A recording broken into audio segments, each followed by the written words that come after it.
And these young children, Lord, just little fellows yet, and many of them here in teenage, and yet they sit with the reverence and respect as an adult. God, I think they're the best in the land. I pray that you'll bless them, Lord. May they never want for anything.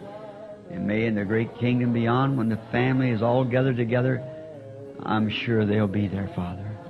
I pray that you'll have each one of them there. May they never turn from that great narrow path that they've been taught to walk in. Grant it, Lord.